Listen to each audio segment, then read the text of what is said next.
Assalamualaikum warahmatullahi wabarakatuh. Salam oplok-kodok. Terima kasih buat teman-teman yang selalu hadir dan mampir di channel saya. Buat teman-teman baru yang baru bergabung, saya ucapkan banyak-banyak terima kasih pula. Semoga teman-teman semua dalam keadaan sehat walafiat, tak kurang suatu apa, dan diberikan kemudahan untuk segala urusannya. Kali ini saya kedatangan tamu sebuah TV Polytron untuk ukurannya 32 in teman-teman. Untuk tipe detailnya bisa teman-teman lihat di foto saya berikut.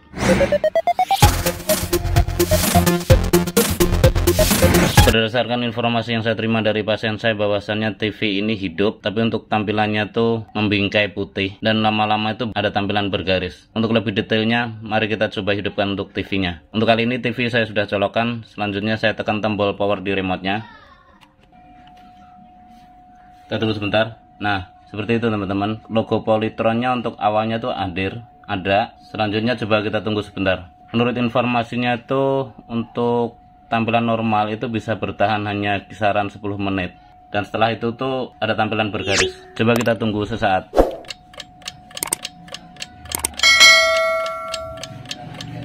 Nah, bisa teman-teman lihat. Untuk kali ini seperti ini untuk tampilannya. Ada tampilan bergaris seperti ini. Bagaimana solusi perbaikannya? Simak videonya hingga akhir dan jangan di skip-skip agar tidak gagal paham. Lanjut.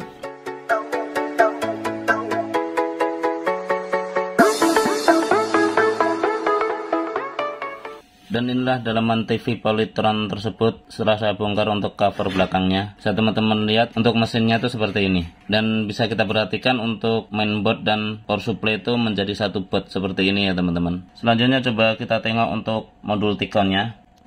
Dan inilah untuk modul T-Con-nya ya teman-teman. Nampaknya untuk TV ini sudah pernah dilakukan pergantian untuk panel LCD-nya. Bisa teman-teman perhatikan untuk T-Con-nya itu seperti ini. Dan kalau kita tengok sebelah sisi sini, nah, di sini ada lock-lockan untuk T-Con yang memanjang. Saya nggak tahu, mungkin ini sudah pernah dilakukan pergantian untuk panel LCD-nya mungkin. Seperti ini. Begitu juga untuk sebelah sisi kiri. Ini pun sama. Dan untuk T-Con yang sekarang terpasang ini terlihat single chof ya teman-teman. Cuma satu yang ke panel LCD-nya. Seperti ini.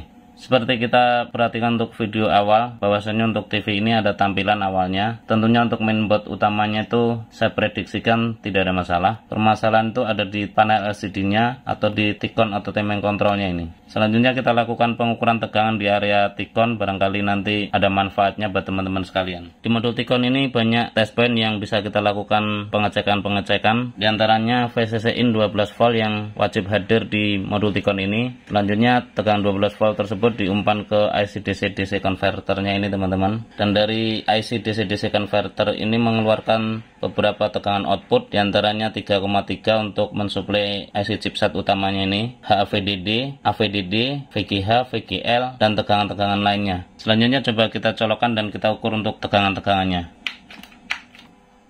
Untuk pengetasan pertama yang wajib kita lakukan pengukuran tentunya tegangan VCC in yang mengarah ke modul T-Con-nya. Di sini terdapat sebuah fuse. Coba kita lakukan pengukuran tegangan sebelum fuse, apakah hadir 12 volt.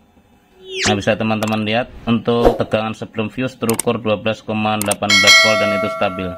Selanjutnya tegangan setelah fuse. Nah, nampaknya setelah fuse terukur sama 12,18 volt dan itu pun stabil. Selanjutnya tegangan 12 volt tersebut masuk ke IC DC-DC converter sebagai VCC in-nya. Nah, bisa teman-teman lihat untuk 12 volt hadir ke IC DC-DC converter. Selanjutnya untuk output IC DC-DC converter ini mengeluarkan output tegangan yang bermacam-macam, diantaranya 3,3. Coba kita lakukan pengukuran untuk test point-nya di sini teman-teman. Nah, nampaknya untuk 3,3 hadir terukur 3,294 volt dan itu stabil. Selanjutnya untuk 3,3 tersebut mampir ke IC memory, ke test point SCL SDA harus terukur 3,3 juga. Nah, sama, nampaknya terukur 3,291 volt. 3,291 volt sama. Ini adalah test point untuk SCL SDA. Untuk AVDD harus terukur 15 volt. Coba kita ukur test point-nya di sini. Nah, untuk AVDD terukur normal 15,03 volt. Selanjutnya HAVDD harus terukur separuhnya. Test point-nya di sini terukur 7,34 volt dan itu stabil. Selanjutnya kita lakukan pengukuran untuk VGH. Normalnya kisaran 28 volt untuk test point-nya di sini. Nampaknya untuk VGH terukur normal, terukur 29,67 volt dan itu stabil. Selanjutnya untuk VGL tegangan minusnya harus terukur kisaran minus 6 volt. Test point-nya di sini. Nah, nampaknya untuk VGL pun hadir, terukur minus 6,231 volt dan itu stabil. Selanjutnya untuk pengukuran data yang ditransfer dari mainboard utamanya, untuk test point-nya di sini harus terukur 1 sampai 2 volt. Coba kita lakukan pengukuran. Nah, nampaknya terukur 1,047 volt, berikutnya 1,289 volt, 1,195 volt, 1,152 volt, 1,065 volt, 1,306 volt, dan artinya untuk data yang ditransfer dari mainboard utamanya itu tertransfer dengan sempurna. Dari hasil pengukuran ini untuk Tikon saya pastikan tidak ada masalah ya teman-teman. Tentunya permasalahan itu di panel LCD-nya ya. Coba kita intip untuk tampilannya, pastinya belum ada perubahan karena memang belum kita lakukan usaha perbaikan. Nah, seperti itu untuk tampilannya teman-teman. Masih sama seperti awal, bergaris. Dengan memperhatikan modul Tikon yang terpasang ini, nampaknya untuk panel LCD ini memakai IC kupingan. Coba kita lakukan pengecekan untuk IC kupingannya, apakah ada kejanggalan tegangan. Selanjutnya akan saya bongkar untuk frame depannya dan kita lihat untuk kupingannya. Lanjut. Dan inilah panel LCD tersebut setelah saya angkat untuk framenya. Seperti saya sampaikan di awal bahwasannya untuk panel LCD ini memakai chop samping seperti ini ya teman-teman. Di sini ada 3 chop samping, 1, 2, dan 3. Untuk chop samping ini menggunakan tipe NT61237H. Dengan memperhatikan datasheet yang dikeluarkan oleh perusahaannya, di sini terlihat ada beberapa test point yang bisa kita lakukan pengecekan tegangan di test point-nya. Nah, di sini saya pakai lampu biar teman-teman jelas melihatnya. Test point-nya sangat lembut, dan coba kita lakukan pengukuran tegangan di test point tersebut, apakah ada yang missing atau ada yang hilang. Karena untuk tampilan TV yang seperti kita lihat di awal itu, tentunya untuk tegangan yang di sini tuh mungkin ada beberapa tegangan yang tidak terpenuhi. Selanjutnya coba kita hidupkan TV-nya dan kita lakukan pengukuran tegangan. Nah, untuk kali ini TV saya sudah hidupkan, bisa teman-teman lihat untuk tampilannya seperti ini. Untuk test point pertama kita pastikan VGH hadir di test point ini. Tentunya teman-teman bisa perhatikan untuk datasheetnya ya teman-teman, yang saya tampilkan di sebelah kanan, sisi kanan layar ini.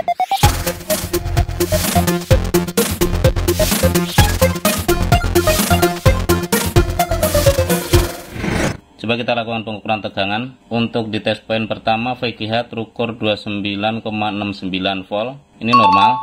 Selanjutnya di test point kedua untuk VGL. Nah, VGL hadir minus 6,222 volt. Selanjutnya untuk test point ketiga itu adalah test point VDD. Coba kita ukur. Nah, VDD hadir terukur 3,243 volt. Untuk test point keempat yaitu STV. Coba kita ukur untuk STV. Nah, STV terukur 0,449. Ini tentunya tidak normal ya teman-teman. Selanjutnya untuk test point kelima itu STVR. STVR di sini. Untuk STVR hadir terukur 3,229 volt. Selanjutnya untuk test point 6 itu STV out. Untuk test point 6 itu di sini. Ya, untuk STV out terukur 3,249. Itu normal karena itu sinyal ya teman-teman. Selanjutnya untuk test point 7 itu CKV. Untuk test point-nya di sini. Nah, di test point CKV ini terukur 0,890 volt. Itu tidak normal. Dan untuk test point terakhir itu OE nomor 8 di sini. OE terukur 3,3 volt. Nah, dari hasil pengukuran ini ada 2 test point yang terukur tidak normal. Di antaranya ini STV cuma terukur 0,452. Dan satunya di atasnya ini terukur 0,889. Selanjutnya akan saya jumper untuk tegangan yang abnormal ini ke Tikonnya, dan kita lihat hasilnya seperti apa setelah penjemperan. Lanjut. Oke teman-teman, untuk kali ini proses penjemperan saya sudah lakukan. Bisa teman-teman lihat di kedua test point ini saya jumper dengan menggunakan kawat email yang sangat lembut seperti ini. Untuk test point yang atas ini adalah STV. Tentunya saya jumper di test point STV di modul Tikonnya. Selanjutnya untuk test point yang bawahnya ini adalah test point CKV, dan ini pun sama saya jumper ke test point CKV di modul Tikonnya. Setelah proses penjemperan, coba kita hidupkan untuk TV-nya. Dan untuk kali ini TV sudah saya colokkan ya teman-teman. Terlihat indikator standby di sini sudah nyala. Selanjutnya saya tekan tombol powernya. Sudah. Dan bisa teman-teman lihat untuk kali ini logo Polytron sudah tampil. Dan nampaknya di sini ada garis ini ya teman-teman. Garis ini memang kerusakan di panel LCD-nya sudah ada sebelumnya mungkin ya. Untuk kerusakan tersebut tidak bisa diperbaiki. Tapi yang jelas untuk kali ini TV bisa ditonton. Selanjutnya akan saya rapikan TV-nya dan kita tes kembali untuk tampilannya. Lanjut. Oke teman-teman, setelah TV saya assembling total, coba kita hidupkan untuk TV-nya kembali.